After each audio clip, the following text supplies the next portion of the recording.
Afinal, a Aliança Shinobi conseguiria impedir a invasão Saiyajin? E se ao invés da Aliança Shinobi enfrentar Madara e Obito enfrentasse a invasão Saiyajin, eles conseguiriam impedir? Bom, antes de responder essa pergunta, já te peço para se inscrever no canal. Se não for inscrito, deixa o seu like, é muito importante. Esse vídeo deu um trabalhão. Enfim, bora lá. Antes de qualquer coisa, eu vou deixar umas regras pré-estabelecidas, pessoal. A gente não vai analisar os personagens da Akatsuki, nem o Sasuke, o Uchiha, nem Madara, etc. Por quê? Porque a ideia do vídeo seria analisar o que os Kages, o que a Aliança Shinobi poderia fazer para impedir a invasão. Então ter ajuda de vilões, etc. não seria válido nessa análise. Dito isso, bora lá. A primeira coisa que vamos analisar vai ser os Cybermans. Não vai ser nem o Vegeta e nem o Nappa. Os Cybermans têm a força bruta muito equivalente ao do Raditz. Se não me engano, o Raditz tem 1500 de poder de luta e os Cybermans têm 1200. Então eles estão bem próximos em poder de luta. Mas o quão forte era Raditz? O Raditz conseguia voar em velocidade hipersônica no mínimo, destruir montanhas com ataques básicos, sem contar que ele conseguiu desviar do macaco sapô do Piccolo, né? Que funciona tipo um fecho de luz, garantindo no mínimo uma velocidade de reação próximo à luz. Sem contar que os Cybermans também conseguem voar, disparar ataques de energia, cuspir ácido corrosivo. Sem contar que eles também têm a sua auto-explosão, né? Que o Yantia conhece muito bem, por sinal, não é mesmo? Dito isso, agora vamos analisar o Nappa. O Nappa tem por volta de 4000 de poder de luta, muito acima do Raditz e dos Cybermans, por sinal. Quando o Nappa chega na Terra, uma das primeiras coisas que ele faz, inclusive ele mesmo disse que vai dar suas saudações, ele destrói uma cidade usando seu ataque de Ki, levantando apenas 2 dedos. Isso o coloca sozinho em um multi-city no mínimo, né? Sem contar quando ele eleva o seu Ki, ele consegue causar terremotos na superfície da Terra, apenas elevando o seu Ki, elevando a sua energia. E tudo isso sem esforço. Sem contar que ele era muito mais veloz que o Piccolo, que naquele momento já era superior ao Raditz também. Sem contar que ele corta o braço do Tenshinhan apenas com um soco, sendo que o Tenshinhan já tinha 1800 de poder de luta nessa saga, superior ao Raditz também e aos Cybermans também. Ele é um tanque de luta, ele aguenta golpes de Tenshinhan, Kuririn, Gohan, Piccolo, tudo praticamente ao mesmo tempo. E quando ele leva o seu Ki ao máximo, no mínimo, tem um nível de destruição de um planeta pequeno a planeta médio, sendo até conservador nessa análise, né? Agora vamos analisar o Vegeta. Na primeira aparição do Vegeta, o Vegeta já aparece destruindo um planeta com um ataquezinho de energia. Sem contar que o Vegeta, com seus 18.000 de poder de luta, sendo muito poderoso fisicamente, ele é um estrategista nato, inclusive muito bom em artes marciais. O Goku a gente sabe que sempre lutou a vida toda, sempre foi muito foda em artes marciais, e o Vegeta deu um pau no Goku. Sem contar que o Vegeta, ele consegue superar o Goku Kaioken 2 vezes aumentado. Vegeta reage, bloqueia e contra-ataca, e pressiona facilmente o Goku na sua velocidade e força máxima dele até aquele momento. Durabilidade e resistência. Vegeta consegue suportar um Kamehameha juntamente com o Kaioken 4 vezes aumentado na sua cara sem sofrer sérios danos. Sem contar que esse Kaioken 4 vezes aumentado era superior ao Kalikiro, que poderia destruir a Terra. Então o Vegeta resistiu a um ataque que poderia destruir a Terra sem sofrer sérios danos. Sem contar que ele já estava debilitado porque já tinha lutado contra o Goku. Sem contar que depois que ele estava todo debilitado, ele ainda resistiu uma Genkidama, ainda sobrevive também ao Gohan Ozaru caindo em cima dele quando ele já não tinha mais força nenhuma para desviar, que no mínimo tinha algumas toneladas, né, esse Ozaru, né, esse macacão. Sem contar que ele tem a sua forma Ozaru, que aumenta 10 vezes a sua força básica, aumentando de 18.000 para 118.000 de poder de luta. É muito apelão, não é mesmo? A diferença de Nappa para Vegeta é absurda. Bom, dito isso, vamos analisar os ninjas mais poderosos à disposição da Aliança Shinobi. Naruto modo Kurama 2, ou MK2, Kakashi MS, Gai com seu 8º portão, Killer Bee e obviamente os 5 Kages. Bom, o primeiro que vamos analisar vai ser o Naruto MK2, né, o modo Kurama 2. Por mais que o Naruto não tinha tanto domínio dessa técnica ou transformação, etc., ele já se encontra num patamar absurdo para o mundo de Naruto. E sim, ele está acima ali de qualquer Kage, e também praticamente mais forte que qualquer personagem da Aliança Shinobi até aquele momento. Feitos do Naruto MK2. Se com apenas o MK1 o Naruto conseguiu reagir ao Raikage, a gente consegue concluir também que o MK2 ele é muito mais rápido que o Raikage. Sem contar que com o modo Kurama ele conseguiu bater de frente com todas as bijus praticamente, cara. Sem contar que a sua durabilidade ela é incrível, ela é superior a de todos os Kage juntos também. O Naruto nesse modo tem muito chakra, ele conseguiu distribuir o seu chakra para toda a Aliança Shinobi e ainda continuar num nível de poder absurdo. Sem contar que ele tava usando Clones das Sombras ainda, cara. A primeira Bijudama do MK2 ela já se encontra num nível absurdo em destruição no mundo de Naruto. Então a gente pode concluir que sim, o Naruto MK2 ele tem um poder destrutivo ali de continente pequeno a continental geral no mínimo, uma resistência no mesmo patamar também e chakra, durabilidade etc muito maior do que os 5 Kages também. E em velocidade, se o Raikage tinha a velocidade de um relâmpago e o MK1 conseguiu acompanhar, o MK2 ele é mais rápido do que um relâmpago. Talvez o MK2 não seja do nível da luz, igual o modo Rikodou,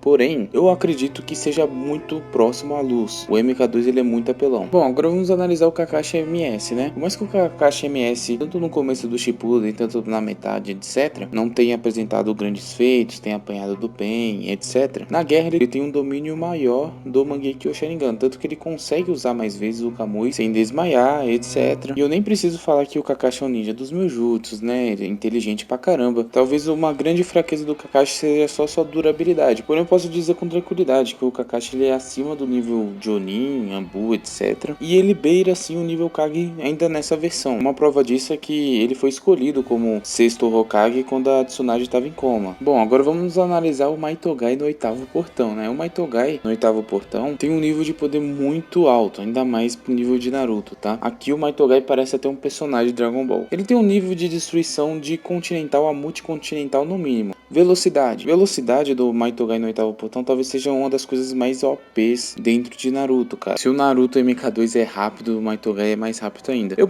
posso dizer com tranquilidade que o Maitogai ele está acima da velocidade da luz, sim. Porém, até mesmo o Maitogai tem uma fraqueza. Ele não tem tanta durabilidade. Ele consegue usar poucos minutos o seu poder máximo. Porém, mesmo assim, é um trunfo na mão dos ninjas, né? Bom, o Killer Bee, ele é como se fosse um Naruto, só que mais fraco, digamos assim. Ele tem alguns feitos consistentes de velocidade, né? Que ele conseguiu acompanhar o Haikage, não como o Naruto acompanhou, mas minimamente ali na sua velocidade de reação ele conseguiu ver os golpes do Haikage. Ele tem um controle incrível da sua Biju, ele pode usar o seu modo Biju, modo besta com cauda, etc. E ele tem por volta do nível Kage também, né? Porém, ele não tem tantos recursos como o Naruto, o Kakashi e o Gai, por exemplo. E agora os 5 Kages. Os 5 Kages, cara... Bom, a Tsunade tem a sua força absurda, né? Regeneração absoluta, com seu Byakugou. O Haikage, ele tem uma velocidade muito acima da média também, uma durabilidade muito boa. O Onoki, ele tem um dos hacks mais mortais, né, dos 5 Kages, né, que é seu Jinton, ou estilo poeira. A Mei tem seu estilo lava e o Gaara tem as suas areias, né. Enfim, dito isso, bora pra análise. Primeira coisa que a gente vai analisar é a fraqueza dos Saiyajins. Os Saiyajins normalmente eles subestimam muito os seus oponentes, né, principalmente o Nappa. O Vegeta nem tanto, mas o Nappa sim. Tanto que ele subestimou o Kenzan do Kuririn e quase morreu. Ele só não morreu porque o Vegeta o avisou. Sem contar, pessoal, que o Nappa e o Vegeta, eles não têm fator de cura. Ou seja, toda a energia que eles gastar não vai ter como repor, porque não dá pra colocar nesse cenário que eles teriam semente dos deuses, etc. Enfim, outra fraqueza seria o desconhecimento de habilidade em Naruto. Mesmo ilusões simples poderiam enganar eles no começo, sem contar que eles não teriam conhecimento das técnicas de Naruto, ou seja, genjutsus simples, básicos poderiam enganar no começo, clones, substituições, etc, né? Começo da luta. Vegeta e Nappa, após presenciar um exército inteiro de ninjas, obviamente iriam ficar entretidos para testar a força dos oponentes, igual eles fizeram com os Guerreiros Z. E muito provavelmente eles usariam as mesmas 6 sementes de Cyberman para poder testar o poder dos ninjas. E eu já deixo claro, afirmação polêmica, boa parte desses ninjas seriam dizimados pelos Cybermans. Se a gente analisar o contexto da Quarta Guerra Ninja, em 2 dias de combate, mais da metade do exército da Aliança Shinobi foi destruído por Zetsus brancos. Os Cybermans são literalmente muito mais poderosos que Zetsus brancos. Não dá para comparar Cyberman com Zetsu branco, não dá. Sem contar que eles poderiam voar, lançar rajadas de energia, etc. Então boa parte dos ninjas comuns nível Jonin para baixo seriam dizimados totalmente, sem nem Nappa e Vegeta lutar, tá bom? Enquanto o exército lutaria contra os Cybermans, os ninjas mais fortes se apresentariam de frente dos Saiyajins, os 5 Kages, o Gai, o Naruto, o Killer Bee e o Kakashi. Sabendo disso, a gente tem que dividir isso em 3 pontos. Ponto A: o Vegeta em força bruta sozinho é mais poderoso que todos presentes ali. Naruto MK2, Kakashi, Bijus, Haikage, etc. Nenhum deles chegam na força bruta do Vegeta, em poder destrutivo também. Ponto B: mas a força bruta não vence os ninjas automaticamente. No mundo ninja tem hacks, tem selamento, jutsus complexos, muita estratégia, clones, substituição, etc. E o ponto C: o tempo é o maior inimigo dos ninjas. Naruto, quando domina o MK2, ele só tem 5 minutos para utilizar o MK2 até a Kurama conseguir fazer de novo. Querendo ou não, o Naruto ele tava aprendendo ainda, então a gente tem que considerar que o Naruto ele conseguiria usar 5 minutos do MK2 e depois ele precisaria descansar um tempo para poder utilizar de novo. Como ele tem vários aliados, ele conseguiria fazer isso, tá bom? Porém, mesmo assim, o tempo, ele é o inimigo inimigo dos ninjas, porque o Kakashi ele se desgastaria muito rápido com seu Mangekyo Sharingan. O Gai ele tem minutos com o 8º portão, ou seja, quanto mais a luta for longa, pior para o mundo ninja. Primeira batalha, 5 Kages versus Nappa. Entendendo a escala de poder, Nappa com 4.000 de poder demonstra arrasar montanhas facilmente, tremer a terra apenas elevando seu Ki e destruir uma cidade muito maior do que Konoha muito facilmente. E outra, a durabilidade do Nappa é totalmente incrível. Ele lutou contra o Tenshinhan, o Caos, o Piccolo, o Kuririn, tudo praticamente ao mesmo tempo. E ele tancou todo mundo. E como os Kage sairia contra o Nappa? Gaara controla o campo de batalha, defende vários aliados ao mesmo tempo e conseguiu bloquear até ataques do Madara. Porém, a areia não seria rápido o suficiente para acompanhar o Nappa. E o Nappa conseguiria destruir suas defesas com golpes físicos. Gaara não conseguiria nem imobilizar e muito menos ferir o Nappa. Mei, lava e vapor ácido são extremamente letais para humanos, mas contra um Saiyajin que tem uma resistência no mínimo de uma bomba nuclear, o efeito seria zero. O vapor poderia até causar uma distração pro Nappa, mas mesmo assim não causaria dano verdadeiro a ele. Conclusão, a Mei seria meio inútil nesse confronto. Tsunade poderia curar os outros Kages, aplicar golpes extremamente destrutivos, né, porque ela é muito forte fisicamente, aumentar sua durabilidade via Byakugo, porém mesmo a Tsunade sendo muito forte e até rachando o Susanoo do Madara, esses golpes não seriam o suficiente para poder ferir o Nappa, mesmo se ela acertasse. Conclusão, Tsunade também não conseguiria conter o Nappa e muito menos segurar ele sozinha. Haikage. Provavelmente o Haikage seja o mais rápido dentre todos os Kages, capaz de acompanhar o Naruto MK1, mas o Nappa ele já reage ao Piccolo facilmente, que já estava numa escala acima dos ninjas. E os golpes físicos do Haikage não seriam o suficiente, ele faria muito parecido com o que ele fez com o Tenshinhan, e muito provavelmente o Haikage ficaria sem seu outro braço dessa maneira, né? Onoki. Talvez seja o único Kage que pode realmente vencer o Nappa. O estilo poeira desintegra a matéria no nível molecular. Destruir meteoros é uma das técnicas mais letais do mundo ninja. Mas enfim, o estilo poeira poderia matar o Nappa? A resposta é sim, mas só se acertar. Porém, uma coisa a gente tem que levar em consideração: o estilo poeira precisa carregar por alguns segundos para poder ser liberado. O Nappa ele pode voar e os Kages nem sabiam disso, e ele tem velocidade para escapar desse ataque. Porém, uma coisa a gente tem que levar em consideração: o Nappa ele subestima muito os oponentes, e como ele teria derrotado os outros Kages facilmente, ele iria subestimar o Onoki também, e aí abriria uma brecha pro Nappa ser exterminado pelo estilo poeira. Então o que realmente aconteceria? O Nappa muito provavelmente no começo da luta exterminaria uma parte do exército, mostrando seu poder destrutivo. O Haikage e o Gaara tentariam conter o Nappa e seriam facilmente derrotados. A Tsunade tentaria ativar o Byakugo e mesmo assim não conseguiria fazer nada contra o Nappa, seria facilmente derrotada também, junto da Mei. A gente tem que considerar que o Madara, quando ele lutou contra os 5 Kages, ele não lutou pra executar eles de uma vez, ele ficou brincando com os 5 Kages, essa é a verdade. O Nappa brincaria, porém o Nappa ele é muito cruel, então quando um dos oponentes não conseguisse lutar, ele executaria facilmente. Porém o Nappa ele é muito burro e ele é muito patético, ele normalmente subestima os oponentes. Então antes mesmo dele mostrar sua real força, eu acho que o Onoki conseguiria vingar todos os Kages e exterminar ele usando o estilo poeira. Assim, terminando a luta entre Nappa e os 5 Kages, só com o Onoki vivo e totalmente debilitado. O Vegeta, vendo que o Nappa foi exterminado, ele não subestimaria de jeito nenhum os ninjas. Então começaria o combate do Vegeta contra os 4 mais fortes da Aliança Shinobi: Naruto, Kakashi, Gai e Killer Bee. Análise individual. Naruto MK2 tem uma força e velocidade absurda para o nível de Naruto. Tem o Rasen Shuriken que desintegra a célula em nível molecular, regeneração avançada pela Kurama, durabilidade. Mas quais seriam os pontos fracos de Naruto contra o Vegeta? O Naruto MK2 ele tem uma escala no máximo ali de cidade grande. O Vegeta com 18.000 de poder de luta, ele consegue destruir um planeta e consegue resistir a um ataque que é mais forte do que o que destruiria o planeta, que era o Kamehameha 4 vezes aumentada com Kaioken que o Goku jogou nele. Então o Naruto seria completamente superado em força e velocidade. Killer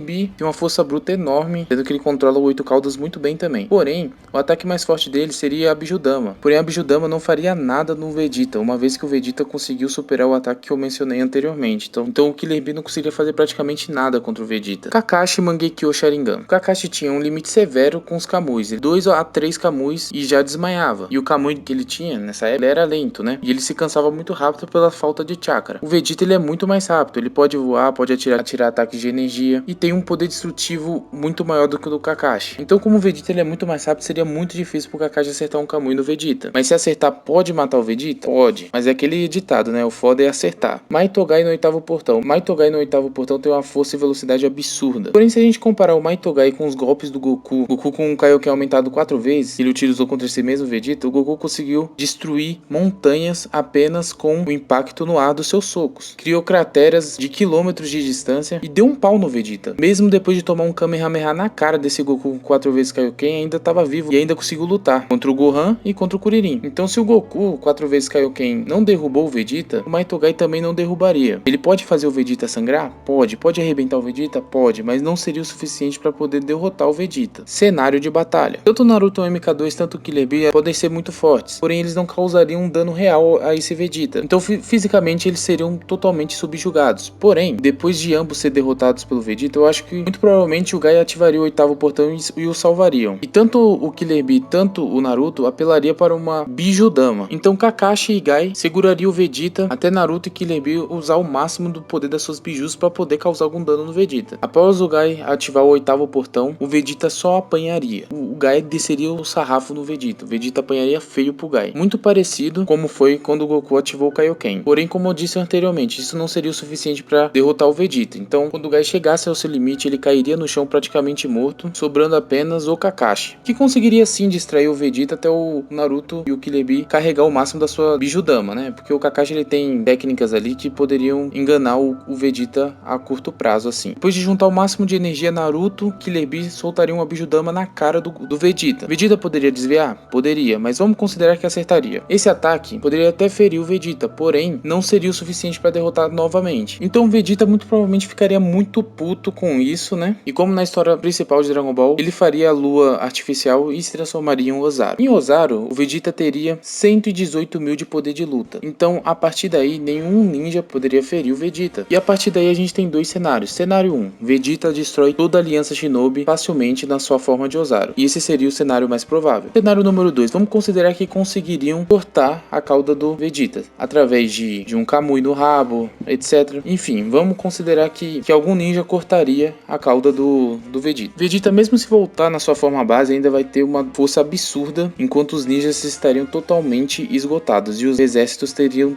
sido totalmente destruídos. Eu não vou considerar que ninguém do nível Ambu ou do nível Jonin entraria nessa luta, porque seriam totalmente inúteis e varridos pelo Vegeta, mesmo totalmente enfraquecido. Então Naruto, Killer Bee, Kakashi e Onoki, os 4 totalmente esgotados contra um Vegeta totalmente esgotado, começaria o último combate. Vegeta ainda tem vantagem, porque tem mais resistência, tem velocidade e mais força bruta que todos ali juntos. Porém, os ninjas são bem estratégicos, eles montariam uma estratégia. Porém, o que seria mais provável acontecer seria o Vegeta derrotar todos através de um Kalik Roll. A gente não considerou essa probabilidade ainda. E essa seria a última cartada do Vegeta, um Kalik Roll com toda a sua força na Aliança Shinobi. Naruto e Killer Bee poderia até usar a Bijudama para poder conter esse ataque, mas não seria o suficiente para conter. E o Vegeta transformaria tanto Naruto quanto Killer Bee em pó com esse ataque. Então, pessoal, considerando todos os cenários possíveis, o Vegeta tem mais chances de vencer. Talvez o único que poderia vencer o Vegeta da Aliança Shinobi poderia ser o Kakashi usando o seu Kamui, mas seria muito difícil dele acertar. Mas eu digo uma coisa pra vocês, se a Katsuki ajudasse, se o Madara ajudasse, aí seria outra coisa, seria outra história. E também estou considerando que o Naruto não estaria no seu auge, né? Ele estaria no seu MK2, que era o que ele poderia alcançar naquele momento. Porém, mesmo analisando todos os cenários, o Vegeta venceria. Mas e aí, você acha que se a Katsuki ajudasse, ou o Naruto estivesse no seu auge, isso mudaria alguma coisa? Comente aí se você quer que eu faça uma parte 2. Mas então, é isso, o vídeo vai ficando por aqui, espero que vocês tenham gostado. Se inscreva no canal se não for inscrito, esse vídeo deu um trabalhão. É isso, valeu, falou, abraço, fui!